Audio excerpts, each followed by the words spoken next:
식사들 하셨습니까? 이것은 얼마니? 이것이 바로 사채. 이것은 똑딱 케이블. 딱 케이블계의 명품이죠.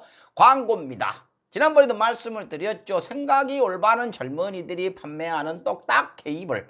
그동안 선 꼬이고 뭐 하는 것 때문에 고생 많으셨죠. 요것 갖고 충전도 하고 데이터 전송도 하고 이렇게 쓰다가 그냥 똑딱똑딱 해갖고 정리하면 꼬일 일이 없습니다. 이것은 지금 뭐요? 갤럭시 것이고 이것이 애플 것도 있고 맥북 것도 있고 다 있다고 합니다. 지난번 광고했을 때 여러분들이 너무 많이 도와주셨대요. 그러고 젊은이들이 너무 고맙다고 전해달랍니다. 그래서 고마우면 하나씩 더 주던가 했더만은 더 준답니다. 1+1을 하라고 했단만은 그러면은 먼저 사신 분들 서운하다고 2+1을 하겠답니다. 참 말들 잘하죠. 2+1 해도 지난번에 사신 분들은 서운하실 수가 있겠어요. 너그럽게 양해를 좀 해주시고요. 새로 관심이 있으신 분들은요. 검색창으로 들어오셔가지고 배송 메시지란에요. 강성범 TV, 강성법, 김선범, 박성범 다 괜찮다고 합니다. 한 글자만 맞으면 된다 그래요. 검색창에요. 얼리몬스터나 똑딱 케이블 검색해 주시면 되겠습니다. 재미있는 댓글을 하나 소개를 해드리고 본격적으로 시작을 할게요. 저는 이 댓글을 보고 정말 충격을 먹고 깜짝 놀랐습니다. 나쁜 말이 아니에요. 그야말로 중도가 무엇인지를 보여주는 그런 멋있는 댓글이었어요. 이런 분만 있으면 싸울 일이 없다라는 생각이 들더라고요. 지금이라는 아이디를 쓰시는 분인데요. 이분의 댓글을 읽어드릴게요. 4.15 부정선거 조작, 선거무효, 죄 없는 박근혜 대통령님 석방해라. 강성범 응원합니다. 저를 놀리는 것은 아닐 거고 저쪽 끝에 갔다가 갑자기 일로 오셔가지고 그래요. 이 의도를 뭐 어떻게 해석을 할 수가 없습니다. 뭐 잘못 찾아오신 것 같기도 하고 저는 박근혜 전 대통령을 석방할 생각이 없는데 이걸 어떻게 도와드려야 되나 막 곤란하기도 하고요. 아무튼 관심은 감사합니다. 지금님을 통해 진정한 중도의 모습이 무엇이었는지 확인을 했어요. 고맙습니다. 럭셔리 칼럼 시작하겠습니다. 좋아요. 권언유착이요? 어디가? 뭐가 권언유착입니까? 권언유착. 권력과 언론이 붙어먹는다. 사실 뭐 이명박근혜 정권 때는 권언유착이 일상이었죠. 뭐 이번 정권에서는 매국 언론들이요 얻어먹을 게 없으니까 알아서 정부를 잘근잘근 뜯어먹고 있습니다. 정말로 생명력 하나는 인정을 해줍니다. 요즘 대세는 검언유착이었죠. 매국 언론들이 아무리 뻔뻔하다고 해도 이 검언유착 얘기에 신경은 많이 쓰였을 겁니다. 그래서 물타기를 어떻게 하나 고민들을 하고 있었겠죠. 그래서 꺼내든 것이 권언유착. 요즘 우리는 참 뻔뻔한 시대에 살고 있는 것 같아요. 감히 수구 언론이 자기 입으로 권언유착을 나불거려요. 이 사람들아. 시작은요. 즉 밑밥은요. 권경의 변호사가 줬어요. 권경의 변호사가 어떤 분인지 아주 쉽게 설명을 해드리면요. 롤모델이 진중권 뭐 이 정도예요. 8월 5일날 페이스북에 한산혁 방통위원장이랑 통화를 했는데 MBC의 검언유착 보도를 미리 알고 있었다. 권력이 작업을 한 것이다. 이런 내용이었어요. 조중동은 만세를 불러버렸죠. 순식간에 권언유착 딱 세팅을 해가지고 도배를 해버리기 시작을 합니다. 근데요 이것이 구라였어요. 뉴스 나가고 나서 이따가 통화를 한 거예요. 권언유착이 아니고요. 방통위원장이 공인으로서가 아니고 사적인 통화에서 그냥 싫은 사람 싫다고 한 거예요. 친한 사람한테. 눈치 빠른 수구 언론들은 슥 발을 뺍니다. 권언유착이라는 주장의 유일한 건덕지였던 사전인지 요것이 무너져 버렸기 때문에 구라였기 때문에 버리는 것이지요. 근데 또 눈치 없는 통합당은 뒤늦게 올라타갖고 얼씨구나 하고서 그들이 아는 유일한 단어 2개 특검 국정조사하자 이렇게들 떠들고 있습니다. 그 와중에 정진석 의원이 참 재미진 말을 했어요. 방통위원장이 윤석열 한동훈을 죽이겠다고 떠들고 다닌다. 아저씨, 뭘 떠들어요? 그냥 사적인 전화통화한 거 아닙니까? 그것도 차 안에서요. 이런 얘기도 했어요.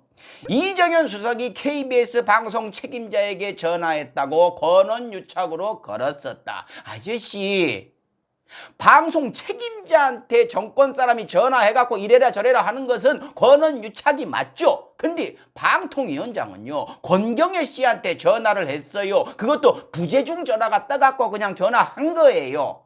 권경혜 씨가 뭘 책임지고 있습니까? 예?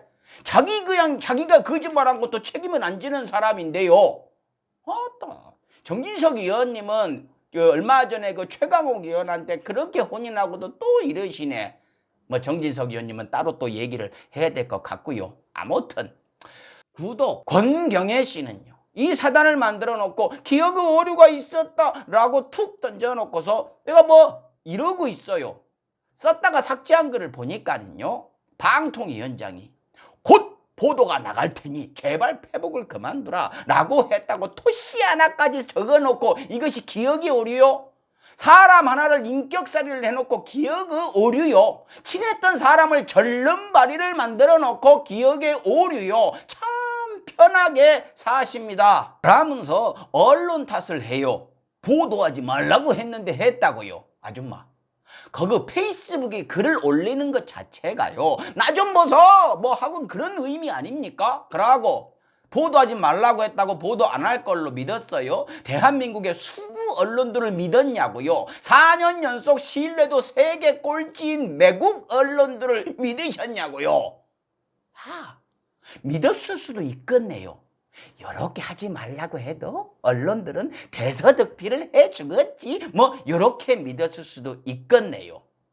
기억의 오류가 있었다 다음에 붙이는 말들도 참 기가 막힙니다. 변절자들이 대부분 그렇듯 인정을 안 해요. 무조건 자기가 맞다고 합니다. 사과 안 해요. 권언유착이 맞대요. 그러면서 하는 얘기가 기억의 오류가 있었지만 방통위원장이 윤석열과 한동훈을 쫓아내야 한다고 했다. 한동훈은 진짜 나쁜 놈이라고 했다. 요걸로 밀고 가기 시작을 해요. 자기랑 친했고 자기를 아끼는 사람이랑 개인적으로 통화를 한 내용을 갖고 이미 한번 큰 거짓말로 시궁창에 집어넣고도 끝까지 죽이겠다고 계속 칼로 이렇게 찔러대고 있는 겁니다. 그러고 보도에서는 A 검사장이라고 했는데 한동훈이라고 얘기를 했다. 뭐 지금 막 큰 의혹이 있는 것처럼요. 아줌마, 한동훈인 거요, 저도 알았어요. 저 같은 놈도 알았다고요. 그 검찰개혁에 요만큼만 관심이 있는 민주시민이면요, 누구나 다 아는 이름이었다고요. 한동훈 본인도 내 이름 좀 그만 얘기하라 이렇게 얘기를 했고요. 한번 물어봅시다. 도대체 친분 있는 사람을 왜 못 죽여서 이렇게 안달이 난 겁니까? 뭐 이렇게 하면은요, 가슴이 아프고 막 이러지 않으세요? 자꾸 심리가 이해가 안 돼요. 근데 저는요, 여기서 근본적인 의문이 들었어요. 방통위원장이요? 야야, 나 방통위원장인데 저 검찰총장 마음에 안 드니까 자르고 저 검사장 저것도 마음에 안 드니까 쫓아내.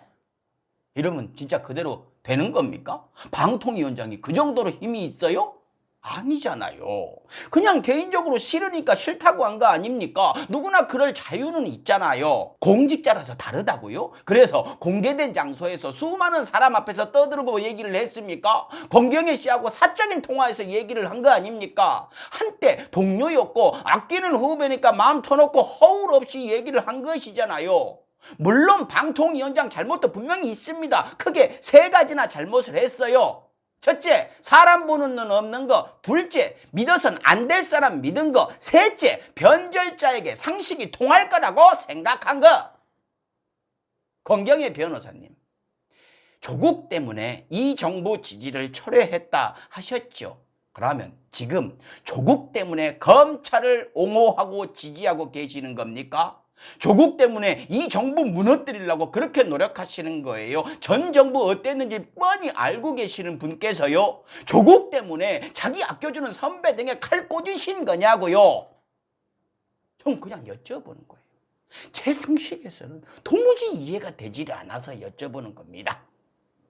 마지막 문장에 이렇게 써놓으셨어요. 언론들한테 당부를 합니다. 취재와 수사로 권언유착의 진실을 밝혀달라. 권언유착 맞네요. 권경의 언론 권언유착 마치겠습니다. 사람이 사람다워야 사람이지. 식사하십시오.